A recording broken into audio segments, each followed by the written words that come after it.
دلیل پیش کرتے ہیں قرآن کی آیت کو کہ قیامت کے دن کسی کی شفاعت کام نہیں آئے گی. قرآن مجید میں یہ آیت ہے، موجود ہے.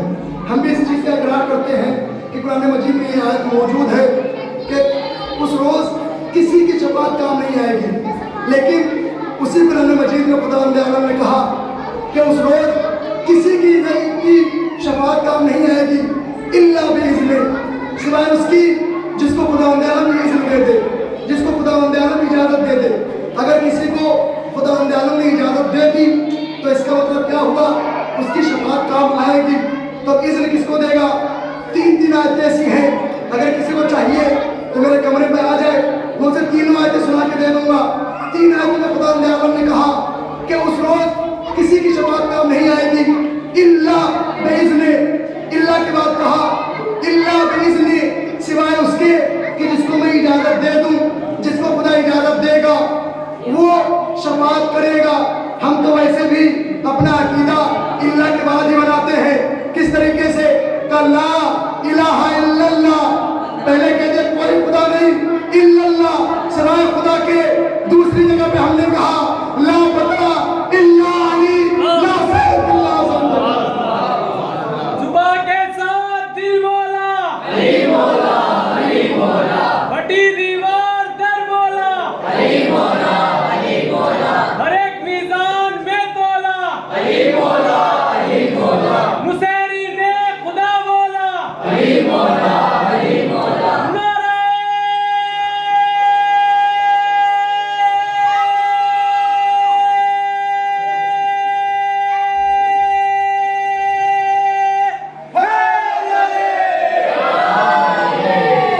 زندہ باد، سلامت رہیے.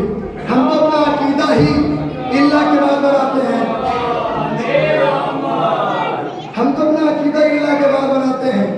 تم نے صرف ایک آیت کا ٹکڑا لے لیا، جس طریقے سے خدا نے قرآن مجید میں کہا لا تقربوا الصلاۃ، نماز کے قریب مت جاؤ. ہم نے صرف اتنی آیت لے لی، اس کے بعد کی آیت نہیں دیکھی. اس وقت مت جاؤ کہ جب تم نشے کی عالم میں ہو، اس وقت نماز کے قریب نہ جاؤ. لیکن لوگوں نے کیا سمجھ لیا؟ لا تقربوا الصلاۃ، نماز مت پڑھو، نماز مت پڑھو، نماز کے قریب مت جاؤ. انہیں آگے کی آیت نہیں دکھی کہ نماز کے قریب کب مت جاؤ؟ جب نشے کے عالم میں ہو. اسی طریقے سے لوگوں کو صرف یہ دکھا کہ خداوند عالم اس روز کسی کی شفاعت کام نہیں آئے گی، صرف اور صرف خدا کی شفاعت کام آئے گی. اس کے بعد جو خداوند عالم نے کہا الا باذن، انسان نے اس کو نہیں دیکھا. اسی لیے لوگ کہتے ہیں کہ شفاعت نہیں ہو سکتی، وہاں پر کوئی کسی کے کام نہیں آئے گا. یہ تو میں بھی یقین رکھتا ہوں، یہ تو میں نہیں کہتا کہ اس کو کوئی کسی کے کام نہیں آئے گا. لیکن خدا خود کہہ رہا ہے الا باذن. آیت الکرسی آپ لوگ پڑھتے ہیں، آیت الکرسی کی میں آیت پڑھ رہا ہوں. الا باذن جو آیت ہے، بسم اللہ الرحمن الرحیم، اللہ لا الہ الا هو الحی القیوم لا تأخذہ سنۃ ولا نوم، لا تأخذہ سنۃ ولا نوم. اس کے آگے پوری آیت، پوری جتنی آیت پوری پڑھتے چلے جائیے، آپ کو چھوٹا سا ٹکڑا مل جائے گا کہ الا باذن، کہ اس روز کوئی کسی کی شفاعت نہیں کر سکتا سوائے اس کے کہ جس کو خداوند عالم اجازت دے دے. میں نے کل بیان کیا تھا لوگوں کی جب شفاعت کا موقع آیا، نبیوں کی شفاعت کرنے کے لیے رسول خدا نے اپنا وکیل بنایا. کس کو؟ جناب حمزہ کو، جناب جعفر کو. اب آپ دیکھ سکتے ہیں وہ جعفر جو دنیا میں گناہ بھی کر سکتے تھے، وہ حمزہ جو دنیا میں گناہ بھی کر سکتے تھے، لیکن انہوں نے گناہ نہیں کیا، انہوں نے خدا کی اطاعت کی. انہیں رسول خدا نے اپنا وکیل بنا کر نبیوں کی گواہی دلوا دی. تو وہ نبی جو کسی انسان کو، کسی بشر کو، کسی بشر کے ذریعے نبی کی گواہی دلوا سکتا ہے، کیا وہ نبی ہماری گواہی نہیں دلوا سکتا؟ ایک سرات پڑھ دو محمد.